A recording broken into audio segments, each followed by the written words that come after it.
Hello बच्चों, welcome back. आज हम एक नया चैप्टर स्टार्ट करने वाले हैं क्लास 11th फिजिक्स का ग्रेविटेशन। आज हम सीखने वाले हैं ग्रेविटेशन के कुछ कंसेप्ट्स। ये लेक्चर बिल्कुल ही इंट्रोडक्टरी लेक्चर होगा। इस लेक्चर में हम जो सीखेंगे वो है न्यूटन्स लॉ ऑफ ग्रेविटेशन क्या कहता है, उसके क्या पॉइंट्स हैं, मतलब न्यूटन्स लॉ ऑफ ग्रेविटेशन के क्या क्या फीचर्स हैं, और हम सीखेंगे प्रिंसिपल ऑफ सुपरपोजिशन क्या होता है न्यूटन्स लॉ ऑफ ग्रेविटेशन में। प्रिंसिपल ऑफ सुपरपोजिशन आपने बहुत सारी जगह पढ़ा होगा, नहीं पढ़ा तो आगे आने वाले सब्जेक्ट्स में या आगे आने वाले टॉपिक्स में प्रिंसिपल ऑफ सुपरपोजिशन तो पढ़ते रहोगे। तो आज ग्रेविटेशन में सीखेंगे प्रिंसिपल ऑफ सुपरपोजिशन क्या है। और चलिए स्टार्ट करते हैं हमारा आज का topic, Newton's law of gravitation. तो न्यूटन्स लॉ ऑफ ग्रेविटेशन क्या कहता है, इसको समझने से पहले ग्रेविटेशन को समझो। ग्रेविटेशन क्या होता है? देखो, आप लोगों ने अभी तक दो चीजें सुनी होंगी जिंदगी में, एक सुनी होगी ग्रेविटी, एक सुनी होगी ग्रेविटेशन। एक सुनी होगी ग्रेविटी, एक सुनी होगी ग्रेविटेशन। कुछ बच्चों को ये अभी तक डाउट है कि ये दोनों सेम चीजें हैं। ये दोनों बिल्कुल भी सेम नहीं है, ये दोनों अलग अलग चीजें हैं। इन दोनों चीजों को ही हम इस चैप्टर में पढ़ने वाले हैं। ग्रेविटी के लिए हम अगला लेक्चर लेकर आएंगे जिसमें ग्रेविटी की बात करेंगे। आज मैं सिर्फ ग्रेविटेशन की बात कर रहा हूं। ग्रेविटेशन में क्या होता है, जब भी आपके पास कोई दो मासेस होंगे, कोई भी दो मासेस, जैसे ये मास m1 और मास m2, इन दोनों मासेस के बीच में एक फोर्स ऑफ अट्रैक्शन होता है। इन दोनों मासेस के बीच में हमेशा एक फोर्स ऑफ अट्रैक्शन रहेगा। सही है जी। वो फोर्स जो लग रहा है उसको फोर्स ऑफ ग्रेविटेशन बोला जाता है, उसको फोर्स ऑफ ग्रेविटेशन बोला जाता है। यही न्यूटन्स लॉ का ग्रेविटेशन है। देखो, हमने बोला कि इनके बीच में एक अट्रैक्टिव फोर्स रहेगा। इनके बीच में हर दो ऑब्जेक्ट्स, यूनिवर्स में हर दो ऑब्जेक्ट्स एक दूसरे को अपनी तरफ अट्रैक्ट कर रहे हैं। जैसे अभी मैं खड़ा हूं, मेरे सामने ये चेयर पड़ी है, मेरे सामने टेबल पड़ा है, तो हम दोनों के बीच में एक फोर्स ऑफ अट्रैक्शन है। हम दोनों के कोई भी ऑब्जेक्ट, मेरे और पंखे के बीच में, मेरे और दीवार के बीच में, मेरे और सोफे के बीच में, हर दो ऑब्जेक्ट्स के बीच में, सोफे और चेयर के बीच में, हर दो ऑब्जेक्ट्स के बीच में दुनिया में एक फोर्स ऑफ अट्रैक्शन लगता है कि जो एक दूसरे को अपनी तरफ खींचता है। सर ऐसा कैसे? सर ये अपनी तरफ तो नहीं जाते। इसी को एक्सप्लेन करने के लिए तो न्यूटन्स लॉ ऑफ ग्रेविटेशन आया कि किस फोर्स से खींच रहा है। समझे? हमने बोल दिया कि एक फोर्स लगता है, ये इसको अपनी तरफ खींच रहा है, ये इसको अपनी तरफ खींच रहा है। दोनों एक दूसरे की तरफ जा रहे हैं, पर एक्चुअली नहीं जाते ना, एक्चुअली नहीं जाते। तो ये न्यूटन ने समझाया, न्यूटन ने लॉ ऑफ ग्रेविटेशन दी है। तो इसकी वैल्यू बताई कि इसका मैग्नीट्यूड, ये जो फोर्स है, फोर्स ऑफ अट्रैक्शन, इसकी वैल्यू क्या होगी। तो उसने बोला इसकी जो वैल्यू होगी वो होती है g m1 m2 divided by r square. r क्या होगा? दो ऑब्जेक्ट्स के बीच का डिस्टेंस। कहाँ का डिस्टेंस? दो बॉडीज के सेंटर टू सेंटर का डिस्टेंस। दो ऑब्जेक्ट्स जिनके बीच में ग्रेविटेशनल फोर्स लग रहा है, उन दोनों के बीच का सेंटर टू सेंटर का डिस्टेंस, मेरे और चेयर के सेंटर के बीच का डिस्टेंस लेना है हमने। समझे? वो आपका आर आ जाएगा, उसका स्क्वायर करना। ये दिया न्यूटन्स लॉ ऑफ ग्रेविटेशन ने, एक फॉर्मूला कि कितना अट्रैक्टिव फोर्स होगा। अब इसके बाद उसने कुछ बातें और बताई कि जो सबके मन में है कि सर एक दूसरे को अट्रैक्ट करेंगे तो वो तो एक दूसरे में आके बच जाने चाहिए। हम तो नहीं बज रहे, हम तो एक, अब अगर वो चेयर मेरे को अट्रैक्ट कर रही है या मैं चेयर को कर रहा हूँ तो चेयर मेरी तरफ चलती आनी चाहिए, नहीं आ रही, मैं चेयर की तरफ नहीं जा रहा, हम दोनों एक जगह खड़े हैं, तो सर अट्रैक्टिव फोर्स कहाँ गया। तो इसके पीछे उसने समझाया कि ग्रेविटेशन के जो फोर्स है उसके कुछ फीचर्स हैं, उसको समझो। सबसे पहला फीचर क्या है इसका, कि ये जो ग्रेविटेशन फोर्स होता है, ये वाला, ये जो ग्रेविटेशनल फोर्स है, ये एक अट्रैक्टिव फोर्स होगा। ये रिपल्सिव फोर्स नहीं होता, ये रिपल्सिव फोर्स नहीं होता। पहली बात, न्यूटन्स लॉ ऑफ ग्रेविटेशन ने बोला जो ये फोर्स लगेगा दो ऑब्जेक्ट्स के बीच में, बेटा ये एक अट्रैक्टिव फोर्स होगा, ये रिपल्सिव नहीं हो सकता। ऐसा नहीं हो सकता कि ये उसको रिपेल कर रहा है वो इसको नहीं, हमेशा ही अट्रैक्टिव होगा दो ऑब्जेक्ट्स के बीच में। दूसरी बात इसने बोली कि ये जो फोर्स होता है, इसकी जो अट्रैक्शन की लाइन है, लाइन ऑफ अट्रैक्शन है, फोर्स ऑफ अट्रैक्शन है, वो हमेशा सेंटर टू सेंटर लगेगा। मतलब ये इसको सेंटर लाइन पे अट्रैक्ट करने वाले हैं, ये इसको सेंटर लाइन पे। तो ये एक सेंट्रल फोर्स है। ये एक और सिंपल भाषा में बोल दूं, ये एक सेंट्रल फोर्स। मतलब क्या बोल रहा हूं मैं, अगर ये मेरा ऑब्जेक्ट है, एक ऑब्जेक्ट मेरा ये है, तो ये ऐसा नहीं होगा कि ये अट्रैक्ट होकर इधर को जाएगा, ये अट्रैक्ट होकर इधर, नहीं, इनकी सेंटर टू सेंटर लाइन में अट्रैक्शन होगी। दो ऑब्जेक्ट्स का ऐसा थोड़ी है कि ये पड़े हैं ऐसे यहाँ, तो ये इधर से उसकी तरफ जाना तो अपनी लाइन में सीधा गया, नहीं, ये अपनी लाइन में, नहीं, ऐसा नहीं करना। दोनों की जो लाइन ज्वाइनिंग ऑफ सेंटर है उसी लाइनिंग पे अट्रैक्शन होगी, ये बोलते हैं सेंट्रल फोर्स। किसने बोला? ये न्यूटन ने बोला। सर न्यूटन कितनी बातें बोल गया जिंदगी में, सारा कुछ न्यूटन ही बोल गया। तीसरी बात, ये जो फोर्स है दो ऑब्जेक्ट्स के बीच में, ये मीडियम पे डिपेंड नहीं करता, ये इंडिपेंडेंट ऑफ मीडियम है। ये क्या है? इंडिपेंडेंट ऑफ मीडियम है। ये जो फोर्स है आपका, कौन सा फोर्स?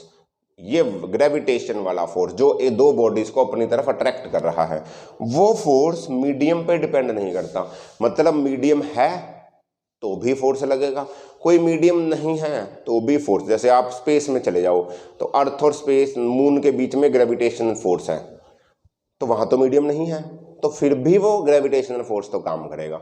कोई भी मीडियम में रख दो, किसी भी मीडियम में मत रखो दो ऑब्जेक्ट्स को, बट उनके बीच का जो फोर्स है वो तो रहेगा ही रहेगा। ग्रेविटेशनल फोर्स हमेशा काम करता रहेगा।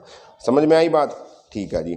अगली बात जो कि मोस्ट इंपॉर्टेंट, उसको समझो। ये बोलता है कि यार ये जो न्यूटन्स लॉ ऑफ ग्रेविटेशन है ना यार, ये सिर्फ वैलिड फॉर पॉइंट मासेस है, valid for point masses, valid for point masses, सिर्फ पॉइंट मासेस के लिए वैलिड है।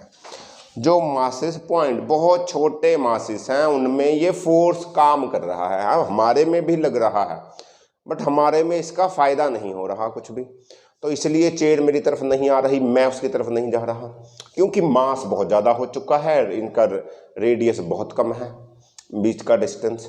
तो सिर्फ पॉइंट पे ये आपको एक्यूरेट वैल्यू देगा। सो सर आप तो बोल रहे थे अभी मून और सन में भी लगता है, मून और अर्थ में भी लगता है, तो मून और अर्थ भी हमारे लिए अगर हम बहुत दूर से देखेंगे तो वो पॉइंट मासेस है, बहुत दूर, क्योंकि इनका डिस्टेंस बहुत दूर है, मून अर्थ बहुत दूर, तो ये एक दूसरे के लिए पॉइंट मासेस का काम करते हैं। तो प्रैक्टिकली फिजिबली ये पॉइंट मासेस पे वैलिड है, हर चीज़ पे नहीं वैलिड, बड़ी बड़ी चीज़ों पे ये वैलिड नहीं है। सर मून बड़ा है, सन बड़ा है, मैं बार बार बोल रहा हूँ वो बहुत दूर है, दोनों एक दूसरे से बहुत दूर हैं, तो वो एक दूसरे के लिए पॉइंट मासेस हैं। समझे मेरी बात? तो इसलिए ये वहाँ पर हम बात करते हैं बार बार। क्लियर? एक और इम्पॉर्टेंट बात न्यूटन्स लॉ ऑफ ग्रेविटेशन की, जो तुम्हें बुक्स में लिखी मिलेगी, वो ऐसा लिखा मिलेगा तुम्हें, F12 is equal to F21 और इसका माइनस, ऐसा लिखा मिलेगा। ये भी बोलता है न्यूटन्स लॉ। ये क्या बोल रहा है? ये बोल रहा है कि अगर ये पहला मास है, ये दूसरा मास है, समझ लो, तो जो पहले मास पे फोर्स लगेगा वो दूसरे के कारण लग रहा होगा। Force on one due to two, force on one due to two, मतलब ये जो मास है, इस मास के कारण उधर को जाएगा अट्रैक्टिव फोर्स, तो ये क्या हुआ? Force on one due to two, force on one due to two, इसको F12 ऐसा बोलते हैं। टू ने इसके ऊपर अट्रैक्टिव फोर्स लगाया, ग्रेविटेशनल फोर्स, तो ये उसकी तरफ अट्रैक्ट हुआ होगा, तो इसकी डायरेक्शन ऐसे हुई।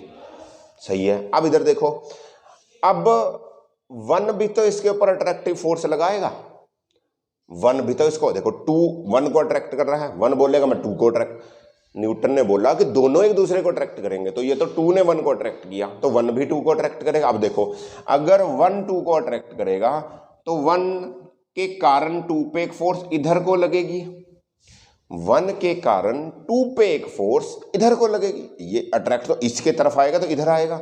दोनों का फोर्स की डायरेक्शन देखो, ये फोर्स उधर लग रहा है, ये फोर्स इधर लग रहा है, दोनों की डायरेक्शन ऑपोजिट, तो इसलिए इसके आगे माइनस लगाया गया है। ये है force on one due to two, यानी टू ने इसके ऊपर अट्रैक्टिव फोर्स मारा वन के ऊपर। यह है force on two due to one, यानी कि टू पे जो फोर्स लगा वन के कारण वो भी, बट दोनों की डायरेक्शन ऑपोजिट, तो इसलिए इसके आगे माइनस का साइन लगता है। यानी कि इनका मैग्नीट्यूड तो इक्वल होता है।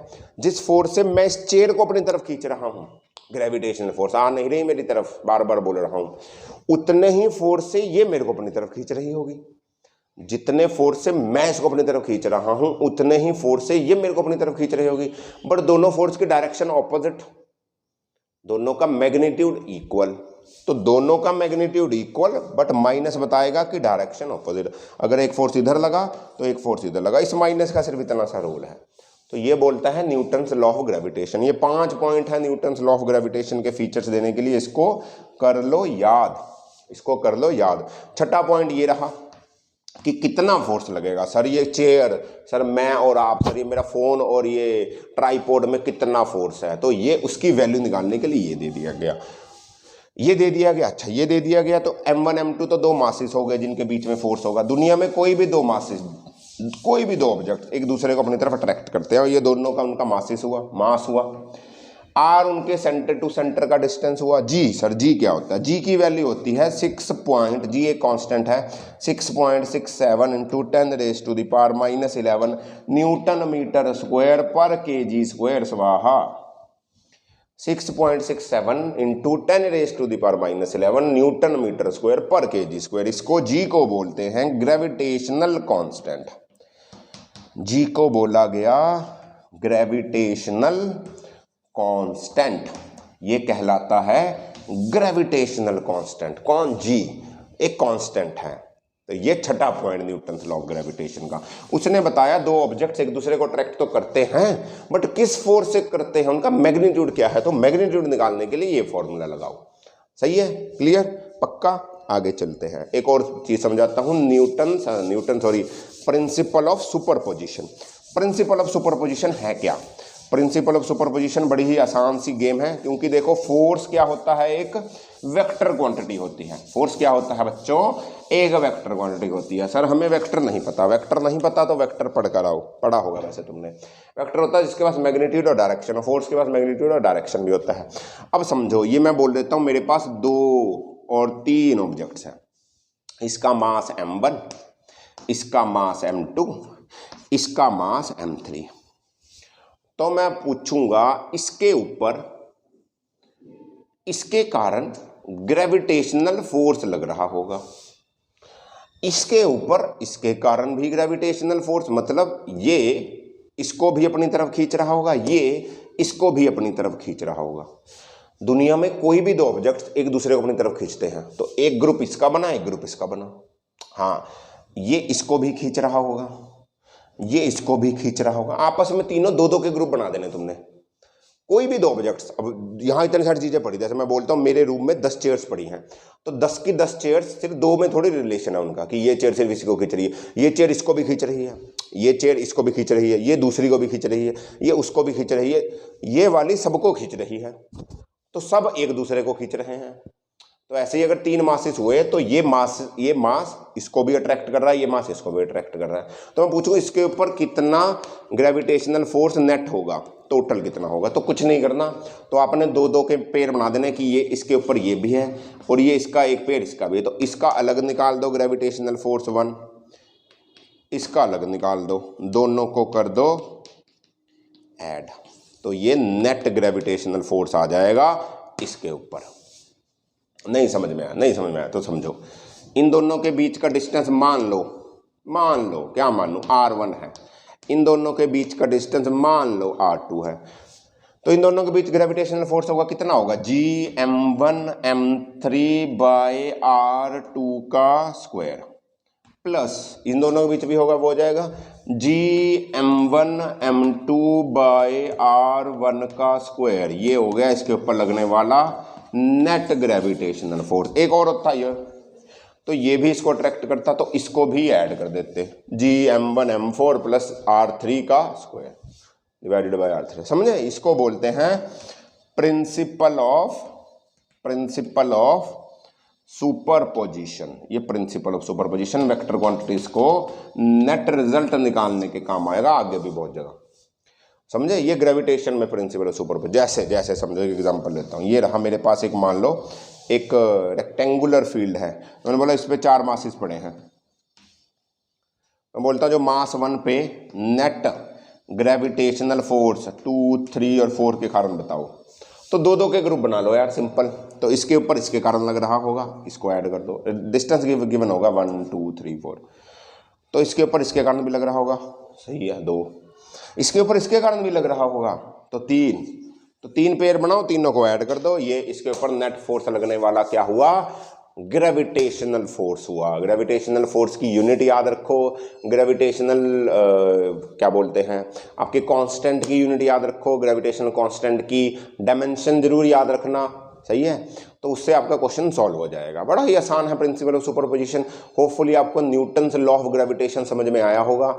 अगली क्लास में हम पढ़ेंगे ग्रेविटी और ग्रेविटेशन में क्या फ़र्क होता है, ग्रेविटी का और ग्रेविटी ऑफ ग्रेविटेशनल फोर्स का क्या रिलेशन है, दोनों एक दूसरे पे कैसे डिपेंड करते हैं, और ग्रेविटी कैसे इंक्रीज और डिक्रीज होती है हमारी अर्थ के लिए या किसी भी प्लेनेट के लिए। तो तब तक पढ़ते रहिए, एंजॉय करिए, मिलते हैं अगले लेक्चर में। तब तक all the very best, bye bye.